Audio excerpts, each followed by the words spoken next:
time is just right or something. So, okay, we got 1 minute. And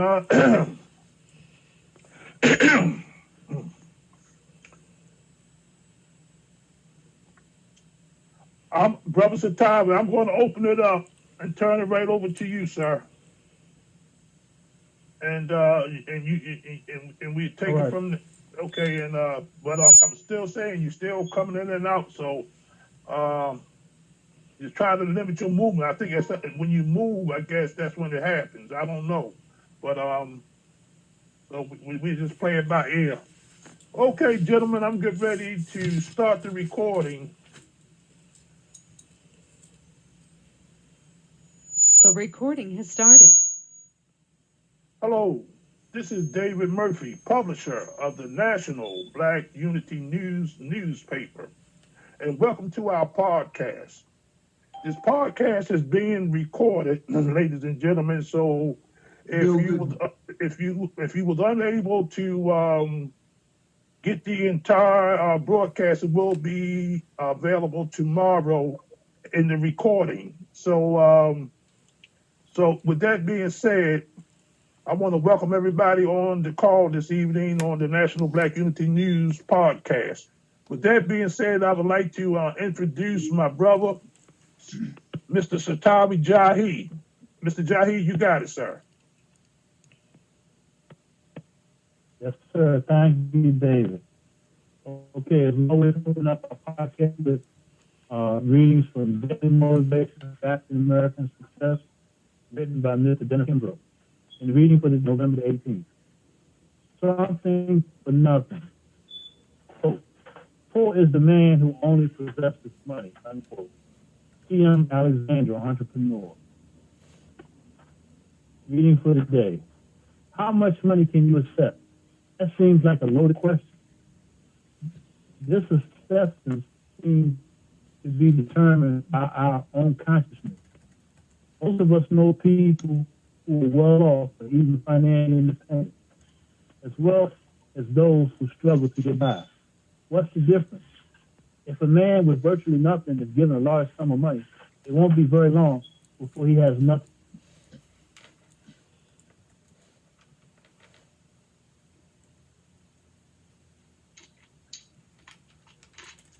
Okay.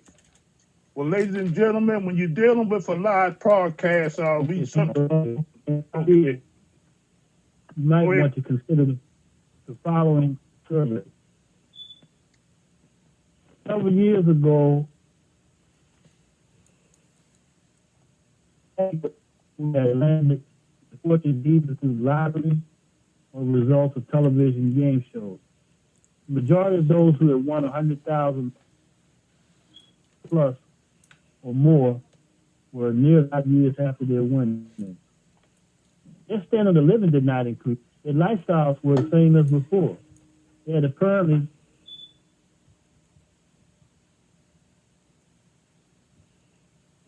You keep coming in and out. yes, Brother Satawi. Unfortunately, you're coming in and out, and so people really can't get the gist of what you're saying. So we're just going to take it from here, and we're going to move forward. Again, this is the National Black Unity News podcast, and I want to introduce to you that you just met my brother. He having some technical difficulties, Brother Satawi Jahi, who is one of the hosts. Brother Satawi. Brother Satawi. Brother Satawi. You've been going in and out, so we're gonna move right on because they can't hear the full story because you've been in and out. You're having some technical difficulties. So we're just gonna take the podcast and move forward. And like I said, I just introduced Brother Satawi Jahi. And also I want to introduce you to Brother Onri Hector, who is our new co-host. And welcome to the podcast, my brother. Thank you for having me, sir. Thank you, Mr. Murphy. Thank you so much. My name is Onri Hector, and I am one of the co-hosts. All right. And also, we have on the line with us my partner in crime, my partner in turning this world upside down. Turn it upside down. Mr. Bill Gooden, who's been a soldier for a long time. You know, he's been out there. I ain't gonna tell his age, but he's been out there for a long time. And welcome to the call, Mr. Bill Gooden. You don't have to tell my age. You already said it. You Yeah, already okay, said I was in jail. You said I'm your partner in crime, so I'm not even free. okay, that's all right. That's what we on this call to try to set the captives free. Yeah, but anyway, just want to say good evening to everybody. Good evening. How you doing? Yes, sir. Thank you. It's a pleasure. Good evening, Okay, Joe. okay, good Good gentlemen. day. Guess what? Now, like I say, we brother Satavi and Onri Hector. We talked earlier, and we didn't have what you call. We didn't invite a lot of people on, you know, as guests in it, because we just want to have an open discussion about keeping things real. And we know there's some real situations going on in our communities, real situations that's going on in this country, and real situations that happen to us as a people, black people, melanated people. And we're here to not only discuss some of those things, but we also want to discuss the real deal because, like I say, keeping it real. See, everybody on this phone call has been through the fire, and some of us still going through it. And there's a lot of hurting people that seem like there's no hope, there's no direction, because there's a concerted effort that's trying to keep us down, especially black people and very especially black men. And oftentimes in the church, oftentimes in conversations, when you hear a brother speaks from their heart and telling you that what's going on in their particular lives sometime and how they was able to go through certain situations, how they overcame certain situations, then it can be a tool that can encourage you. It can be a tool, even though you went through it, but it can benefit other people. And like I say, each and every brother on here has been through something, but every brother on here also was able to overcome some serious situations in the past and in our current state. And I'm gonna start with myself. You know, we bring this podcast on because number one is to promote this publication, the National Black Unity News. That's one thing. That's what the show is all about, the National Black Unity News. But it's also the National Black Unity News is about us as a people. It's a solution oriental periodical that has solutions to it to help us get out of our situations, or even encourage us to get out of our situations. And my brother Bill on the line, he and I, since the inception of this publication, we've been through a lot. You know, this is our actually our going on. This is the closing out, and this is our last issue of the year, and we have published 2 full years of publication and one promotional issue. Now, since the inception of this publications, gentlemen, Bill and I have been through a lot of traumas in our life. Like my brother Bill, he can tell you some of the things that happened to him. He lost his wife, his sister, and this brother been through a lot. And but at the same time, I'm just gonna give you just okay. But at the same time, in this same year, this brother published 6 books. You know, and through it all, and I myself, since the inception of the publication, I had some health issues. I had open heart surgery and was in a nursing home for 30 days, and but yet here we are. I'm still standing. Brother Satari had been crisscross the country, and this brother, man, you know, been working hard diligently here in the Baltimore area. But then he went to New Orleans, and he was in that Katrina got him. Then the brother moved to. I'm not laughing, but you know, just how things work out sometimes. Then the brother moved to North Carolina, the flood got him again. So, but he's still standing. And then my new brother Onri Hector, he just coming on board. Me and this brother met through a mutual friend, and this brother told me that, you know, through the mutual friend, we had a conversation. He was telling me about some of the things that he's been through. And since he's our newcomer and he's a youngster amongst us, and, Yes, sir. and I want him to tell his story, just a brief story about some of the things that you've been through, who you are, and why you're doing the things that you're doing today. Okay, not a problem. Thank you, Mr. Murphy, and thank you to the rest of the crew. The reason why I'm doing this and the reason why it became so apparent for me to do this was because a lot of issues happened for me last year. It all started last year, a few months prior to September 2018. I was dealing with myself, some issues, some personal issues, trying to find myself in the Lord, and I started drinking. I felt like that was the solution at the time. Started drinking. I was very depressed, and working at the MTA every night. I would get off and I would go drink and alone and just trying to find myself. And I could always just, in a sense, hear the Lord kind of talking to me there. But I felt like it wasn't enough. And one night I was drinking and I blanked out. And obviously I had on my motorcycle gear when it was all over with. They found me in Colombia. I was 40 feet in a ditch. Oh, 40 feet in a ditch. That's right, non-responsive. And when they resuscitated me, brought me back, they told me what happened. They sent me to a nearby hospital. And I realized that I could have lost my life.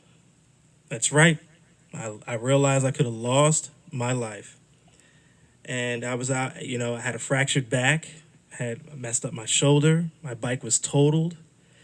I caught a DUI. A few months later, the results came back in December. This situation happened to me September the 16th. I'll never forget it. And I started that journey to recovery. And during that time, dealing with myself, just bringing all the pieces together, I realized that, the cause was greater than myself. I realized that I could have lost my life, and what would my children think, losing a father, all because of issues that were never dealt with, issues that I didn't bring to the forefront, all because that I didn't realize where my help was at. So I decided, during my journey to recovery, and I'm fully recovered, thank the Lord, that it was time for me to make a change, not only for a change for myself, but I wanted to share this change because I knew that there were other people out there who are dealing with depression, who are dealing with alcoholism, who are dealing with drugs, addiction, some type of an addiction that we're dealing with. And, I said to myself, if I can just do something and start something, tell my story wherever I go, just mention it to somebody. And I needed to do it on a page where everybody can know. And I thought about radio. I thought about podcasting and things that I saw. And I'm stepping out on faith and I'm telling my story. And this is why I'm doing this. I'm doing this because there are people out there who are dealing with something. And it takes numbers, a group of people like us who have been in a situation where people need to know that they're not alone and that there is a solution. And it takes a village, not just one.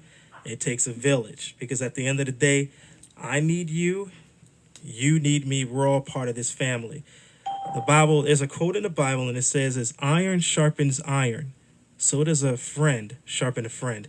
And I figured if I can just sharpen someone, then I've done my job. And this is why I'm doing it.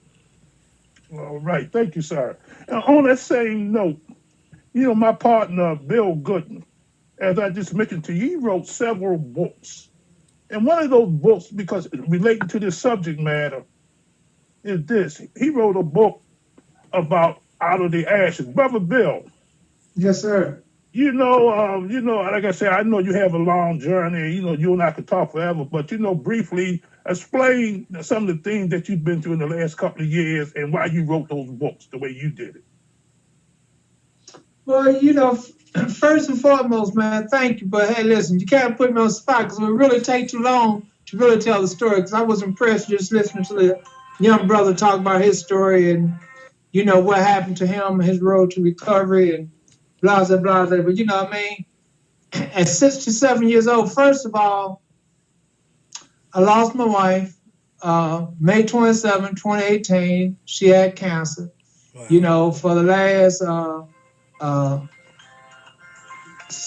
months of her life, and I was pretty much her caretaker in terms of just watching her transition and doing what I needed to try to do for her. Then come August the same year, I lost my sister to leukemia. But then, my life just kind of went on a crazy journey, man. I mean, I was going through depression. I mean, I would come in the house, man, and when I first lost my wife, to be honest, the first couple months I didn't go out the house. I would just lay in the house, man, taking sleeping pills and drinking, just trying to sleep. I didn't want to deal with TV or nothing. I was just trying to either just get over it or either just die, whichever came first. But anyway, that wasn't in the cards for the creator, so I'm still alive. So Thank the I Lord. said, let me pick myself up and get out. So, after a couple months, I ran into a woman I've been known for a long time, man. And the funniest thing is that me and her started dating, and I don't know what happened, man. It's like during that dating process, she was making me feel a whole lot better. I mean, it's crazy, right? Mm-hmm. And so, but then, I mean, it wasn't long. I guess we dated for a couple months, but then she just said, well, I wasn't the guy for her. And then it just kind of really tripped me out and sent me right back to a real depressed state because she was helping me to heal and now she dumped me, and, the funniest thing, man, I didn't know how to recover. So I'm back in the house. Well, first of all, I ended up going to casino and lost some money I shouldn't have lost, but that's another story. Whoa. But anyway, so I started coming back in the house and, man, I would try to sleep and I couldn't sleep. I mean, couldn't sleep for nothing in the world, even if I took sleeping pills and drinking. So I started writing. And the funniest thing, man, I started writing one night, and it was just to try to write some of my pain and suffering away. But I must have wrote about 20 pages that night. So the next day I got up and started writing again. Couldn't stop, man. So before I know it, I wrote a book in a month's time, 300 pages long. You know what I'm saying? Called Cold Bitch, and excuse the expression, but it's called Cold Bitch not to, say nothing bad about women or nothing, but just to have a title to what I feel that happened to me by a woman that I thought was for me, that really put me through something. And so that was the journey of, how I started writing all these books. Then it was part one, part two came along. And then, it's like, even though I could write, then there was lots of things I couldn't do. Like, I'm not a technical person. So David was there for me to be able to put the pages together, to create the cover of the books, put them together. So I wrote a book called From the Ashes of the Rubble, God Called Us. And this here book was basically about me and Brother David in terms of our journey, because I've been knowing David for about 25, 30 years. So when we came back together a couple years ago through Black Man Unifying Black Man, and then we created a paper, and, from the paper, from the situation I was going through, we kind of published this book. So the story is really a book about faith, man, how God used people, because, I had no idea when me and David reconnected that we would be doing what we was doing, you know what I'm saying? But it was like God put you there so that everything that I couldn't do, you could do for me to make sure it happened. So, I mean, it's an interesting journey, man. And it's a book that I would recommend to anybody who wants to deal with faith and wants to see how God worked, to just read that journey in terms of how this whole process happened. Okay, fantastic. See, that's what I'm saying, ladies and gentlemen. No matter what challenges we go through in life, there is hope. Now, my brother Satawi Jahi, as I mentioned to you earlier, this brother come from out of the frying pan into the fire. I'm going to let him tell his story, why he left Baltimore, and then why he had to leave New Orleans, and then what happened in North Carolina. Brother Satawi, can you hear me, bro? I'll see about you and me. Okay, I see you. Okay. Can you speak, brother? You see me now, Bill? I see you now. I can see you. I can see you. Okay, good. First of all, I want to thank Bill for his testimony.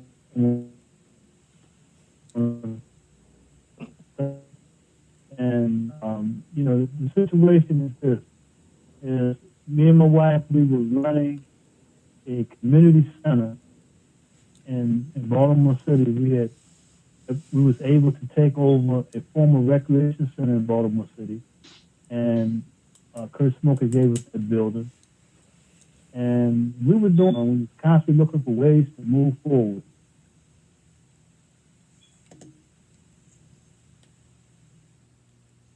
Okay, the brother, like I say, he's really having some technical difficulties.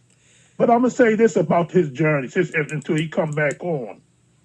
I hope he don't mind me sharing this, but I think he can really come back on now. And if he's able to do that, yeah, I think he's trying to come back on. Yeah, go ahead and speak, brother. Go ahead, continue. Yeah, I don't. We was running a and I never forget we had just qualified for a grant that would allow us to be able to do our program in two cities.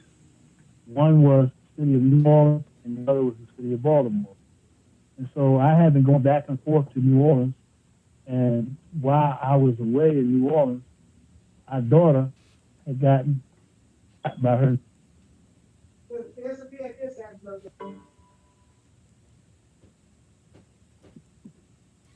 Brother Satawe. Looks like he's gone again. Yes. Oh, Brother Satawe. Came around. Yes, sir. Look, you for some reason your voice is going in and out, so people really can't hear your testimony. So if you don't mind, because you've been having technical difficulties all evening, and for the sake of the podcast, these are some of the things that we got to go through. If you might want to, but it's okay, come off the screen and come back in just on the cell phone, and that way probably can hear your testimony a little better if you can do that. So, because right now you are definitely coming in. Yeah, you can call in. Technical issues. It happens all the time. So, this is the first podcast. First YouTube, Facebook show. So we're definitely trying to do the best we can to get everything squared away. But for the meantime, I'm asking all my viewers to just bear with us. We do apologize. He has a powerful testimony. And so and hopefully, we'll be on here till 8:30 anyway. So, but I'm gonna share some information about hope. Just listening to the brothers who already gave some powerful testimony of how they overcame certain situations, and to me, it's not only I hate to see anybody go through trauma in their life and drama and all of that stuff, but and if you live long enough, it's going to happen. It's how we deal with it. That's right. We can lay down, we can get down, or we can get back up, or step up. And but it takes courage, and sometimes it takes a little help from your friends. It takes a little, and most important, it takes help from God. That's right. And that's for me in my house. That's that's what who I look to, towards. But God always sends people around you who has been through many experiences sometime, and they can encourage you. And so, with that being said, because ladies and gentlemen, we brought this subject matter up because of the fact is this. Our country, our people are going through drama and trauma right now. And we have to do something about this. We can't sit back and just let things be. We can't let the country our people stay in a state of depression. Because that's what it seems like we're in. That's what it is. After all these years from the inception of slavery, now, way before that, but I'm just saying, since the inception of slavery, we have been in the law. When we came out, all sorts of systems that came up against us. But we are resilient people. And we was able to overcome a lot of things. But now people study us. People have put plans out there for us. And now, to be quite frank with you, ladies and gentlemen, I like to say, if we're going to keep it real, from my perspective, they don't even want us anymore in this country. They don't need us no more. One time we was good for slavery. One time we was good for cheap labor. And one time, the dude that wrote a job that nobody else would want to do. But now we have people coming from other countries taking the job that we used to do. Exactly. And now, like I say, because of technology, they eliminated a lot of jobs, and then because of politics, whatever you want to call it, politics, whatever they call it, is this that they sent out for greed. They sent most of our jobs and stuff overseas. And so a lot of industries has closed down. Like here in Baltimore, the steel industry, we had clothing industries and stuff, that has closed down. Manufacturing companies just disappeared. They busted the unions where, they wouldn't give a man fair wages and all kinds of stuff. Brother Sataba, are you able to see if you can go I'm back through? in. Can you hear me, David? Yeah, see if you can just Definitely tell can your hear you. story. If you see me wave my hand, that means you're having technical difficulties, okay? And then we'll move on. Okay, all right. Go ahead and speak. Yeah. So, like I said, what happened was our daughter was shot by her estranged husband, and when she was shot by her estranged husband, it created all kind of rumors in the community. There was people who had thought that some kind of way something happened between me and him, where it was a drug deal that went bad, and our daughter became collateral damage. I mean, I don't know where they got that from. But anyway, she got shot by her estranged husband, and thank God she survived, even though she's paralyzed and she's in a wheelchair. And so I had shared with my wife, because I was going back and forth to New Orleans, and we was doing the kickoff. We had the kickoff coming up to do two after school programs through J.C. Penney, which was called Lights On After School. And so we had one we was going to be doing in New Orleans, and that was going to be my grand reentry back into the city of New Orleans. And the other one that we was doing right here in Baltimore at the Rodno Heights Culture Center. And so we had been gearing up for that. And we still ended up doing the one in New Orleans and also the one at the center. And so then what that led us to was our daughter was put in Kiernan Hospital, and she had a release date coming up. I shared with my wife, I said, hey, it's going to be rough for you to try to push a wheelchair through the snow, cold, and ice in Baltimore, because remind you now, by the time she's getting released, it's January. January 5th. She had gotten shot on November the 6th. Oh, man. November 6th, 2004. They rushed her through Kiernan. I thought the treatment was going to be longer than what she was, because I had known a person who had went there, who was a crack addict, who had gotten stabbed like 13 times, and was like, and they took him in, and they got him back up around and walking and everything else. That's a side note story. But anyway, so what that did, that put us in a situation where I was able to get with my best friend in New Orleans, who I was staying with off and on when I would come to New Orleans to visit. And me and him, we had ran the NAACP together at the University of New Orleans. I was the president, he was the vice president. And so that enabled us to just say, okay, look, let's just pack up, move to New Orleans, and do what we got to do from there. And things were going along pretty good. We had just found a way to crack the code on the Combined Federal Campaign, which is a lot of people not familiar with that. That's a campaign through the federal government that enables nonprofits to do payroll deduction donations to government employees. And so what happened was, I never forget, I met a brother whose last name was Holland. I met him. He said, "You're not fronting for nobody, are you?" I said, "No, brother, we're not fronting for nobody." I said, "This is us. This is what we do." He said, "Well, what you need?" He said, "What I need," I said, "I tell you what I'd like to be able to have." I said, "I'd like to be able to raise $100,000. He said, "Well, we can do better than that." So we had looked at how we was going to raise this at the time, like $130,000+, close to maybe about 150, and before the ink could dry on the paper, along came Hurricane Katrina, the worst catastrophe in the history of this country in terms of hurricanes. Wiped the city of New Orleans Pastor's out. doing good. I mean, wiped the city of New Orleans out. They're still recovering Pastor's doing good. from that disaster. He's doing good. He's upstairs.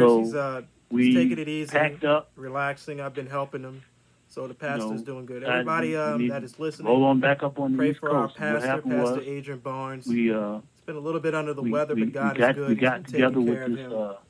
there's a We church was at there an in New event Orleans. in Delaware. I mean, in Baton Rouge, where we went and stayed, because we stayed in Baton pastor's Rouge anniversary for a couple of with nights Pastor Blake. at the shelter that they had there. So they had a special that was a needs really shelter. cool experience. So our daughter Shout out was to able the to people stay in there. Delaware. Her and my wife, who was a caregiver, Yes, and me Rehoboth, and my grandson was Delaware, able to Apostolic stay Church. We with thank the God church for you in and their your shelter. hospitality. It was And, awesome, and I so appreciate it. things were coming along pretty Pastor's good. coming along and well. it Continue to pray for came him. time for us to Those fly of up you out who of are there. just tuning in onto this So we flew out of there. show, We moved back we're getting into to, it. We're talking to the Maryland so, area.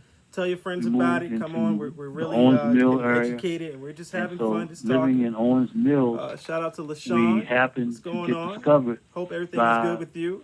a young lady by the Okay, name so of just Anita continue to Harper, listen on. If you can hear everything that's Anita going on right now, Harper just Winky, give me a thumbs who up had if what you was can called the listen. Ad Winds Or you Foundation. can hear.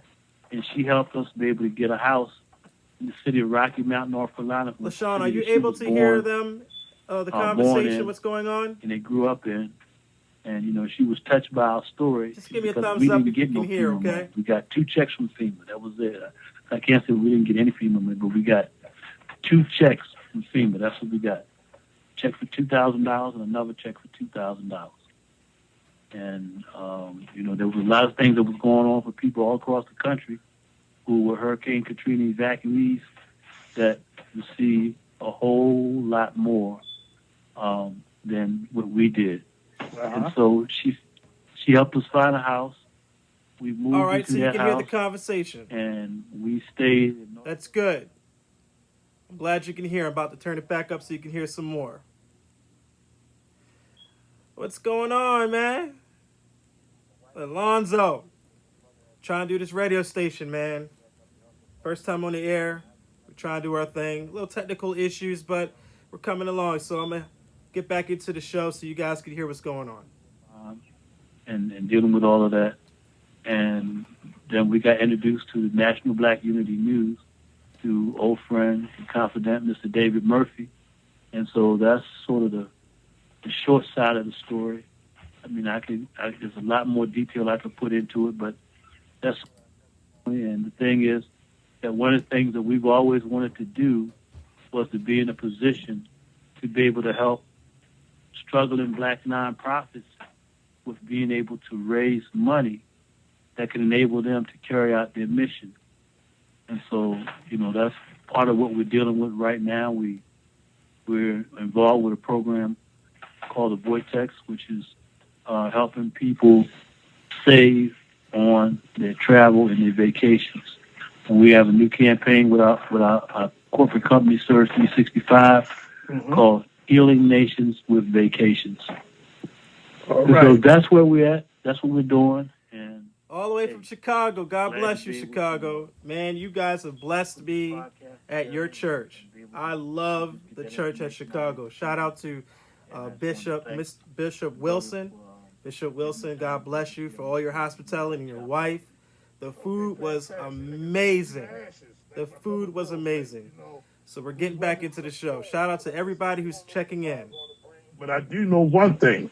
If you've been on the battlefield long enough, you like I said, you've been there and done that. And so, it's never easy going through.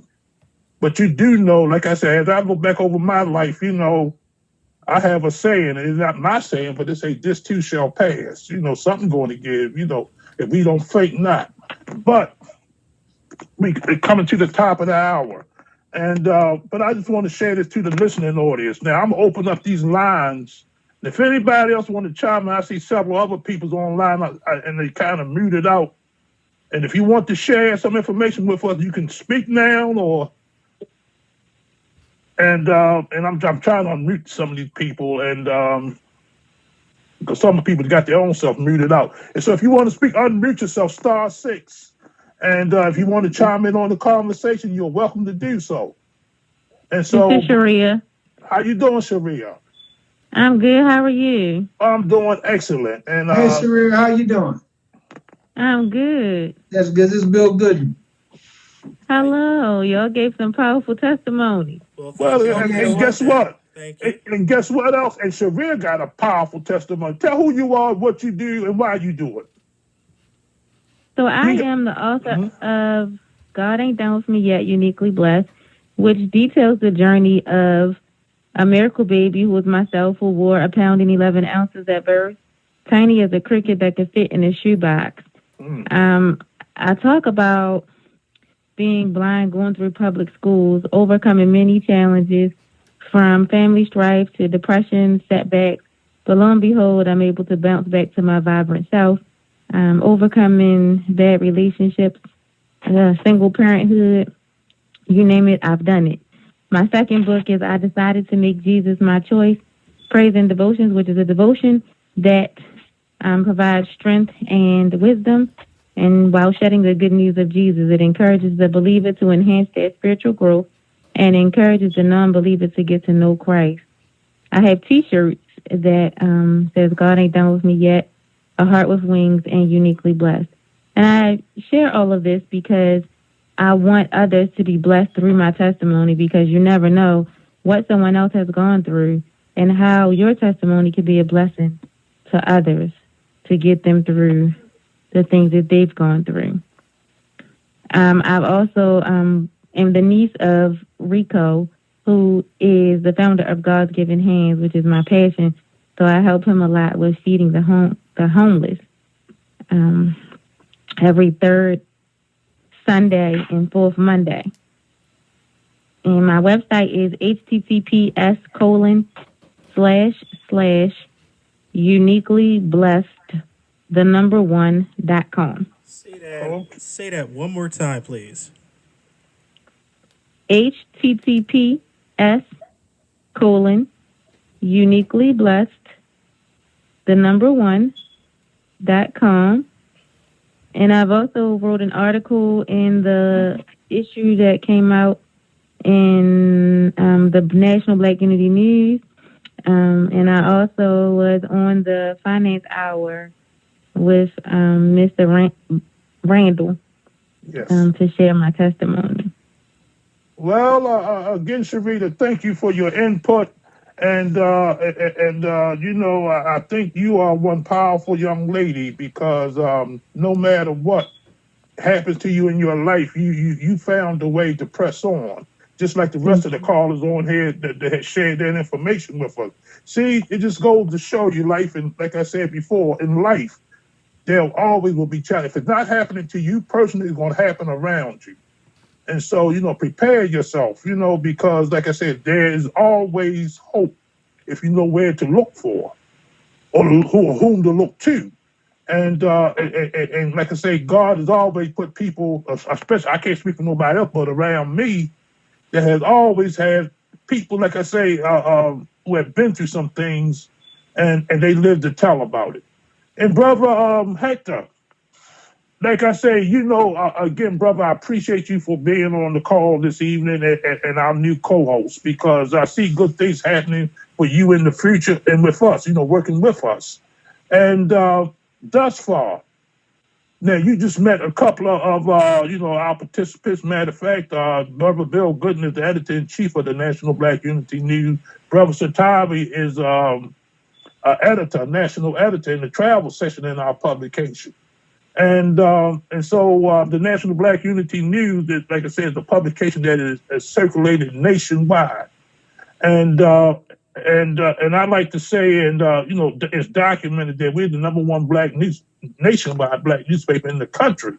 But that's not to be tooting our horn or anything like that.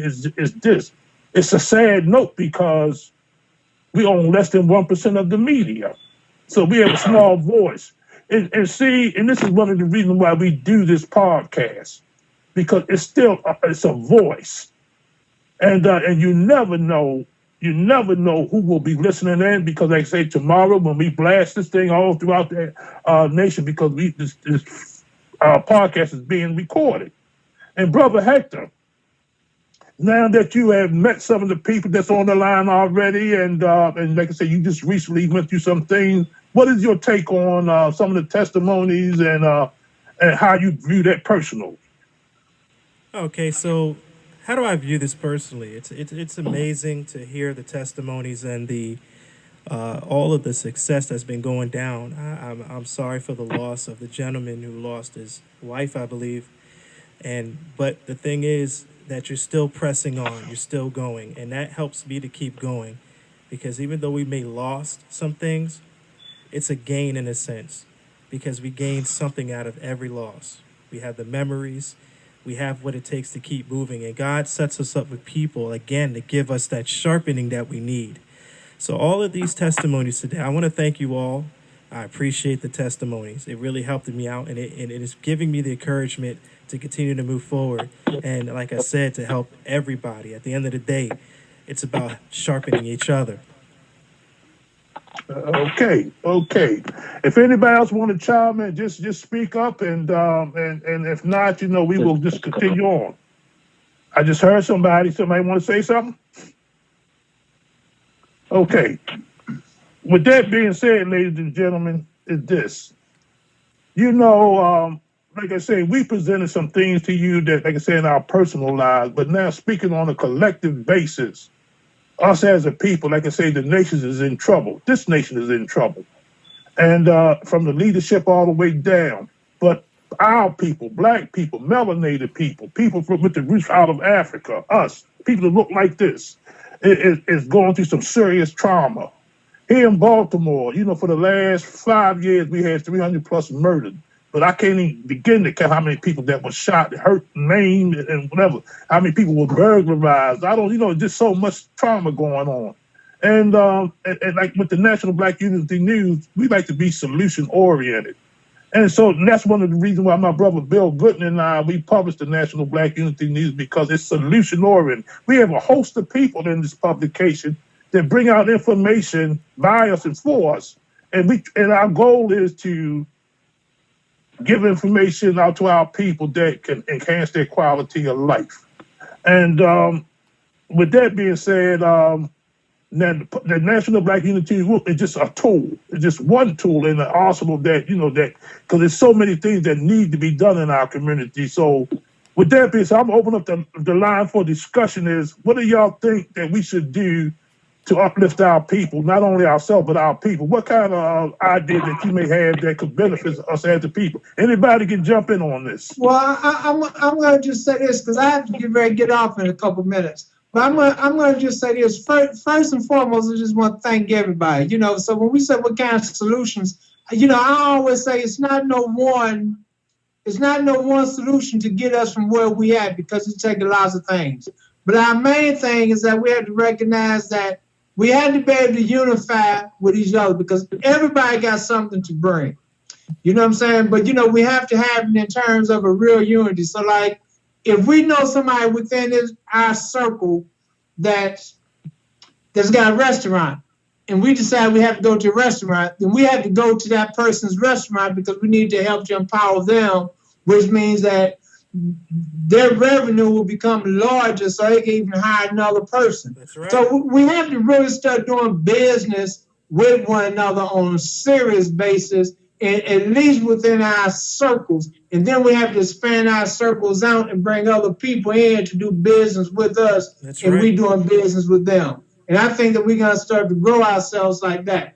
Because and I'm gonna just close on this, man, because there's a lot to say in such a short time. So I'm gonna believe in two things. I believe in the Creator. We don't know what's going to happen in the world, because the world is in a bad stage. But at the same time, all of us have a responsibility to try to make the world a better place, as long as we're here and while the world is here. So I think that's the challenge. All right, thank you, sir. All right. Brother Satari, what do you have to say on that subject matter? Yeah, I echo the same thing that Bill said, because one of the things we talk about in Kawaida is and if people want to know what the philosophy of Kawhi is, that is the philosophy that was created by Dr. Maulana Karenga, the creator of Kwanzaa. One of the things that we talk about is to help bring out the greatest good and let no good go undone. So, the thing is, we should always be searching for what is the greatest good and how can we make that good even better. Because it's easy to talk about what's not right and what's wrong, and as my father would say, who shot John at 9 o'clock last night, as opposed to who helped the little old lady across the street with her groceries, who helped a person find a way out of a situation that they was dealing with. So, the thing is, again, is making sure that we rally around helping find the greatest good and make sure that no good is left undone. All right. Brother Hector, what do you think we should do as, solution-oriented information that you want to share? Well, again, just getting educated in everything that we can get our hands on, learning about what it takes to just send that message. Because at the end of the day, the Bible talks about my people perish because of the lack of knowledge. So it's just educating ourselves, making sure that whatever kind of information that I can get, that I'm able to pass that information along to you. It is all about spreading that word. Again, getting educated, number one. Don't be afraid to get your hands on information, because information is power. And once we get that, we just share that knowledge. Again, as iron sharpens iron, so does a brother, sharpen another brother.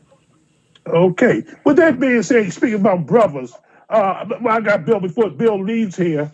Is this? Bill Gooden, he is the actual founder of a group called Black Men Unifying Black Men. He brought 5 other brothers in with us, and we are the core members.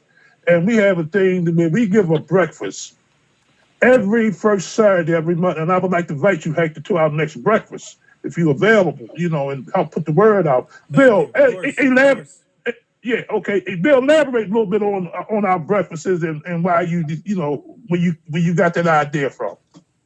Well, first and foremost, like Dave said, I mean, we've been out there a long time, so you do a lot of different things. And my thing have always been geared towards unity. I mean, when we had an organization called Unity for Action, I mean that's my thing. I just think that it's power in terms of bringing people together. So I guess one day with just the whole thing in terms of having discussions with other people and going to different kind of meetings.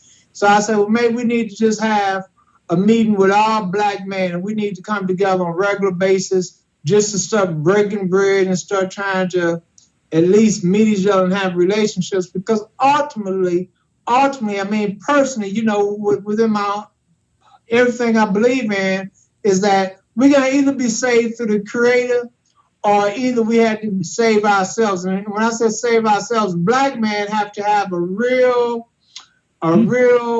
position to turn this thing around for us. So it was really just to bring us together on a constant basis. And thank God, Dave, God has blessed us that, we into the 5th year, haven't missed a month yet. And we have brought thousands of black men and boys together, so that we could be introduced to each other. And lots of different things have happened through people meeting one another. That's so, right. So it's the first Saturday of every month from 10 to 12.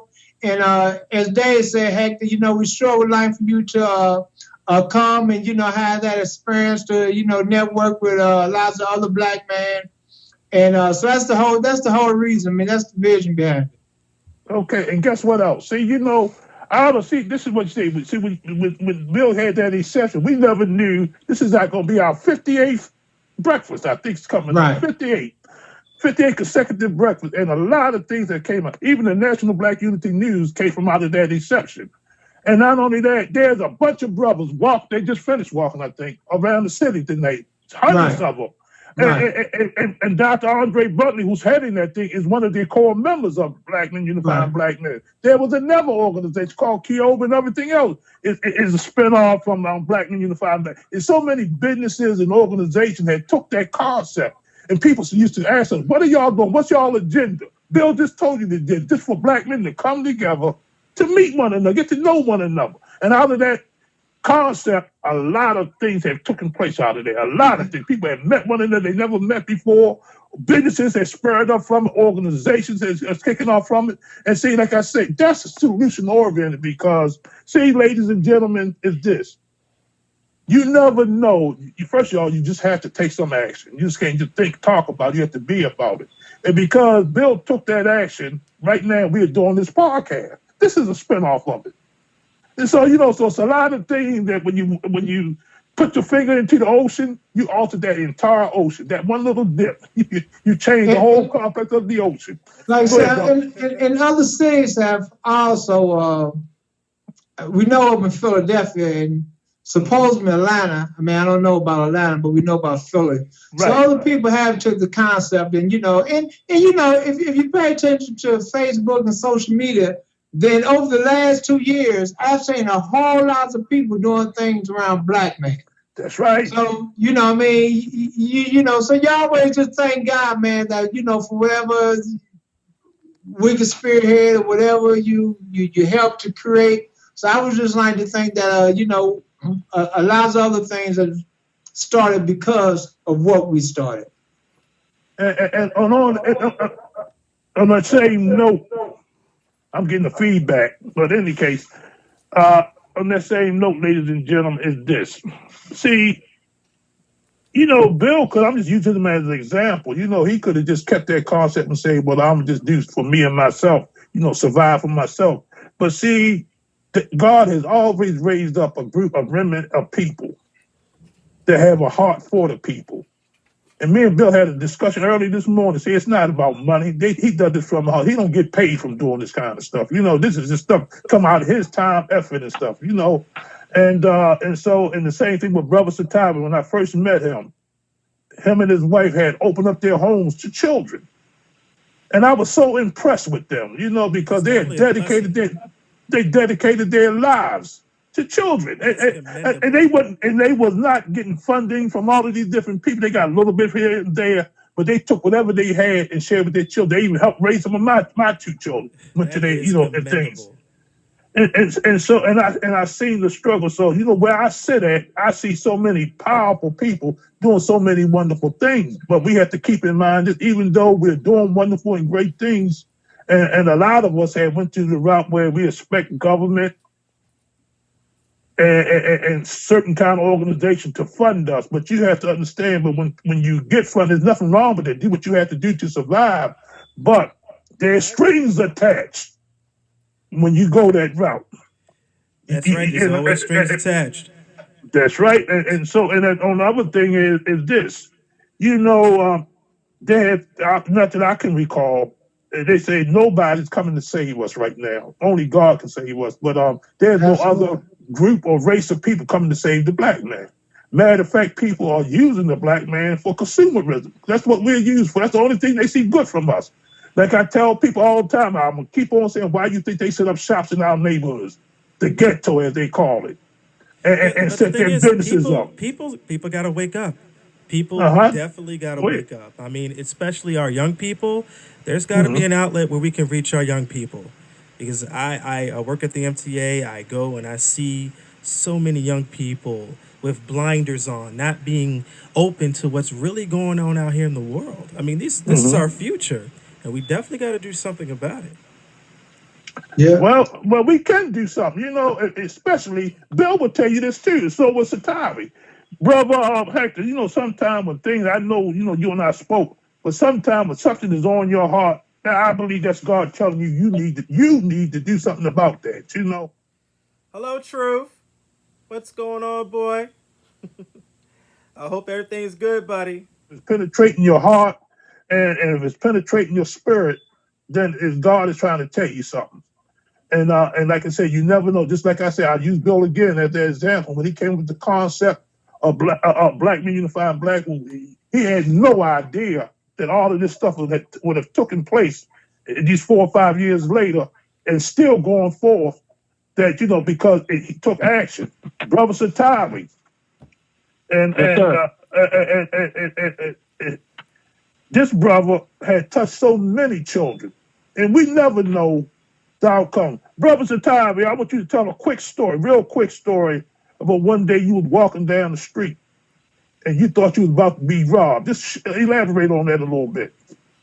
Yes, sir. I was walking down the street in Emerson Village area, or Rhino Heights area to be specific, and as I was getting close up to this young man, he didn't recognize me from a distance. I seen him pull his hood up, and I seen him drop his hand down in his dip, and then, when we got close to each other, like eye to eye, I recognized him. I said, and I said, Antonio. I said, what you about to do? Rob me? No, Mr. Jahi, I wouldn't do that. I wouldn't rob you. You one of the good guys. I said, well, you was gonna rob somebody. I said, what you got down in your dip? I reached down in his dip. He had a gun. Oh, wow. And I took the gun from him. I said, man, look, you don't need this. I said, because all it's gonna do is get you in trouble. And he was like, yeah, you right, Mr. Jahi, you right. You saved that man's life that night. Anything could have happened. That's right. Yes, sir. Anything could have happened. And not on top of that, the life he saved, man, been his own. Exactly. Plus, I'm going to say this last thing, man. I have to get ready to go, but since you were talking about satire, it's just like, I tell you never know who you touch. Because I remember we were having breakfast one time, and we had Senator McCurry in terms of the speaker. And, when he was speaking, he just talked about Brother Satari and his wife in terms of how they touched his life.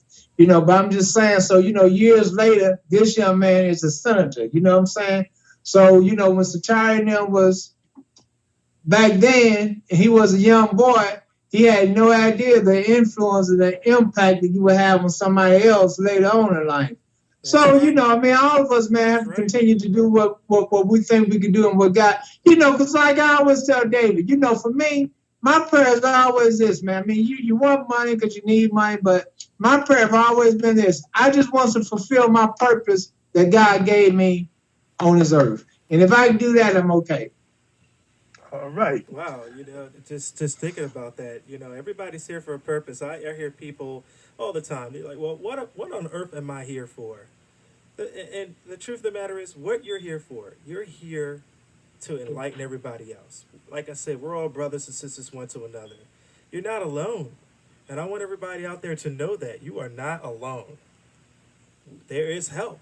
The thing is, just like when I was in my situation, I mean, I could have reached out to somebody, but the thing that stopped me, and I'm going to tell you, the thing that stopped me was I was afraid of the opinions of other people. And a lot of people don't want to speak out with issues because they're afraid of how other people are going to judge them. And they're afraid. In the church, out in the community, we got people that judge. I'm just being honest. You know what? That should be the topic for next week. And guess what? I concur, because when you just said that, the opinions of other people, right? Yes, sir. The majority of my life was messed up because of my thoughts of opinions of other people. That thing sent me in such a whirlwind, man, that I could have done so many wonderful and great things, but because the opinions of other people, man, stopped me dead in my tracks. And so we definitely got to talk about that. So, And I will have to sign up. I have to make a phone call. All right, sir. It's a pleasure. All right, everybody. All right. Okay. And one of the things is I'm not trying to put a sting on certain groups of people, but it's always an individual problem. But again, I thank God for my pastor, my church family, those people who I did confine into eventually, and they helped me through it. Everybody's not like that. But again, the majority of people who are afraid to reach out is because of the simple fact that they're afraid that they're going to get judged. Mm-hmm. And the Bible has say something about being judged. You shouldn't judge anybody unless you be judged, And but nevertheless, when getting back to original, when you started off saying, everybody has a gift or a talent or everybody has a purpose in life, Right. And I recall, I may be wrong, but this is my interpretation. This is what I heard, and it made sense to me, that even before a woman was put on this earth, the first thing God did, before he did a lot of other things, God spoke to man. He put him in the garden, they say. And he spoke to man. He told man to cultivate the garden. He told him to subdue it. That's right. He said, multiply it. Right. And my take on that, to me personally, what God was saying, that each and every one of us is a God. Each one of us, if we cultivate those gifts, those things that's in our garden, that means our gifts and talents. God puts something, if you're a reader or something in there, you like to dance or you like to do that. Those are the gifts that because everybody has the measure of gifts and talents. Correct. These are the things. If we cultivate these gifts, if we take those things and multiply them, study those gifts, and your gifts will make a way for you. They will. And I'm saying this to you. You know, everybody can make contributions to the world. You're gonna make it one way or the other. You're going to have an impact, either good or bad. And that's right. And speaking on that, I'd love to share this story because I got my brother on here now, and I think I'll listen to all this need to hear because this is new to us. We got a few minutes in closing. I'm gonna share. You know, we got a couple of minutes, but I'm gonna share the story about my brother Satawi and I. Is this? First of all, ladies and gentlemen, we thank each and everybody who's on this call today. But you do have an impact. You do have a testimony, may it good or bad. That's what life is all about. But in closing, several years ago, many years ago, Brother Satavi and I put on this event at this recreation center up in Emersonville in Mary Rodman. And make a long story short, there was Senator Barbara Robinson. That's before she was just a business person at the time. This 25, 30 years ago sometime. But we gave her the award and we spoke. The three of us, Brother Satavi himself cooked the dinner, and the three of us spoke. And this young lady, and Barbara Robinson was doing a radio show at Morgan State University every first Tuesday. And I had a newspaper called The Informer at the time. And I would be the guest on every first Tuesday of the month. And a young lady called in and said, Mr. Murphy, Miss Robinson, you may not know who I am, but she said, several years ago, I was walking the street and somebody invited me into this place and gave me a dinner. And they spoke some powerful words to me. She said, at that time, I was walking up the street. I was contemplating suicide. And she said, I don't know what, maybe Satavi said something at that meeting, or maybe I said something, or maybe Senator Robinson said something. But she just went on to say that she had just graduated from college. Now, like I say, that the words that we see, words are so powerful. Now, I don't know who spoke the words, but I do know one that she said, we saved her life. The words that we shared with saved her life. Now, we don't know the impact that she may have on somebody else. That's paying it forward. But I do know this. It taught me that day. Amen. That day. It taught me that day that no matter what you say or who you say it to, and even a smile sometimes, just a handshake, man, just give somebody a hand up sometimes. You know, just work with people, and you never know the impact that you have on that person's life. That's right. And with that being said, ladies and gentlemen, we hope that this podcast have an impact on your life. And come back every Monday at 7:30. This is just a trial run. We're just getting this thing started. They're going to be bumps and bruises along the way, but our hearts are in the right place. Our intentions are in the right place, and we are here for you. And so, ladies and gentlemen, I thank you, Brother Satavi, as always, soldier in arms, for your input, sir. And in closing, sir, I want you to give us some information. Just share your contact information so people can get in contact with you. Yes, sir. People can reach me at 252-458-3712, or they can go to our website, www.movementsunlimited.net. That's MOVEMENTSUNLIMITED.net.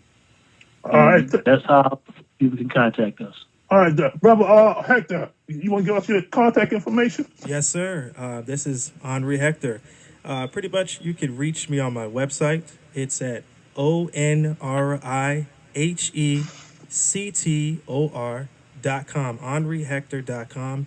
I have a business phone you can reach. It's all on the website.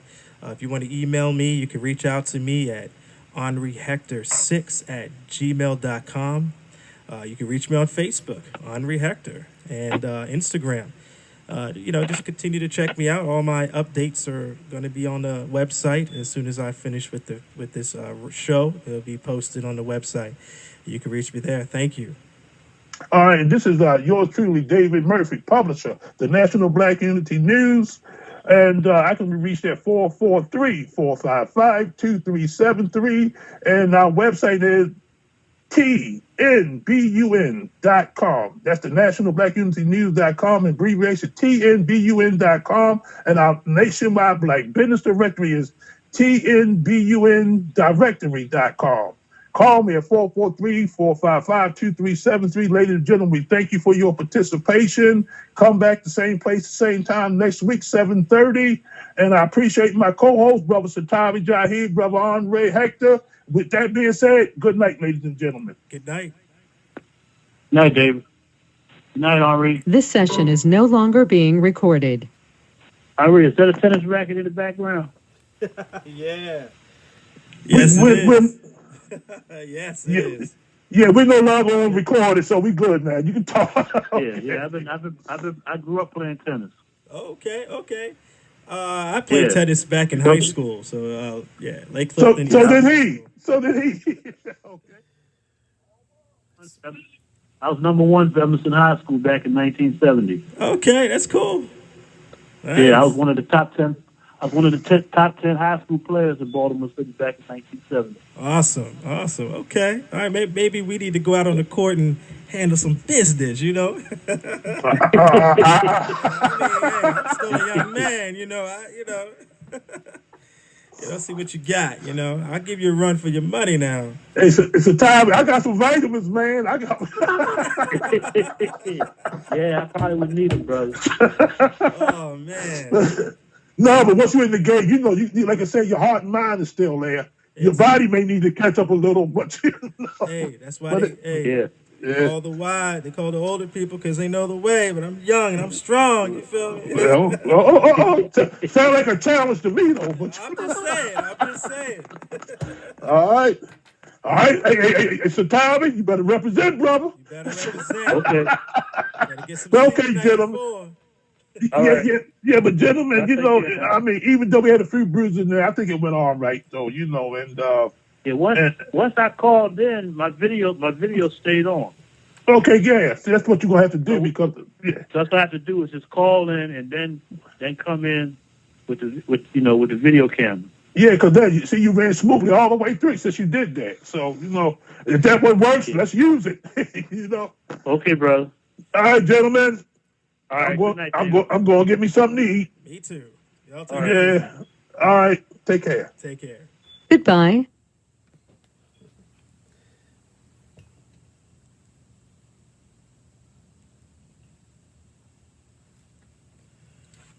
All right, so, and that's what it's all about.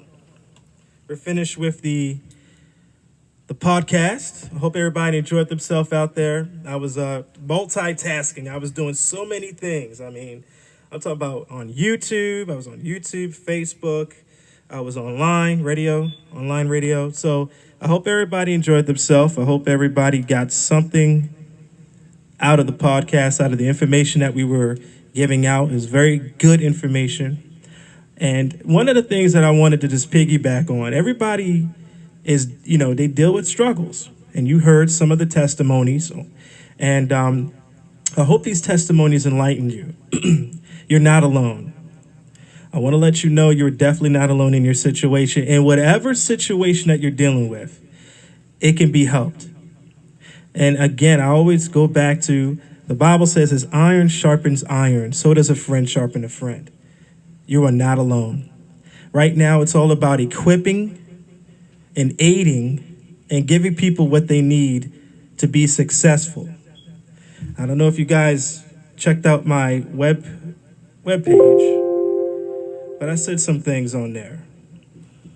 On my website, if you go to my website, there are a couple things that I wanted to just share with you. Pulling it up right now. Give me just a second. One of the things that I said on my website, a philosophy for the future. I don't know if y'all been on it, but it says we are only limited by the things that we allow to limit us. okay? The keys to success and productivity are already in our pocket. You just need someone to show you the lock and encourage you to open that door. Let's help each other move from the world of yesterday's regrets to the world of tomorrow's victories. You have the victory, and you're standing here only because God has made a way. Look at where you are right now. Look at where you was yesterday. We're getting closer. It is not the time to give up. I know, I get it. There's so much going on. But if I could reach one person out there to encourage you, to encourage somebody else, whether it's just a thank you, how you doing today? What can I do to make your life a little easy? It's just the little things. It's the little things in life that we do to people and help them through for tomorrow's victories. I want to thank everybody for tuning in on Facebook. I love you all. Thank you. And I want to thank YouTube users. I appreciate you. Even those who are tuned in online, continue to check my website for updates. Again, the website is onrihector.com. That's ONRIHECTOR.com. And you can check my website for updates. Also, if you guys, if you want to call in and, book an event that you may have coming up and you need some motivational speaking, please check my website and book me. I'll be glad to come out to your event and give some encouraging words to the people that you're trying to entertain. I just want to thank, first of all, my pastor, Pastor Adrian Barnes. He installed everything that he's installing into me, wisdom and everything that I need to continue to push forward. He has always pushed me to be excellent. I thank him. The Emmanuel Apostolic Faith Church. I thank God for my church family, Pastor Adrian Barnes, First Lady Barnes, and all my church family who has definitely been by my side through these past years to help me become better and sharper. And it's been a long road, and we all have long roads. But it's good to have good people that giving us the sharpening that we need along the way. Life is tough, I get it. But it's good to have people by our side to push us a little bit further. So y'all continue to stay tuned. Next Monday, we're going to do this. More topics of discussion. Y'all continue to stay tuned in. God bless you and have a good night. And remember, as always, the cause is greater than the individual. So y'all stay up and stay strong. God bless you.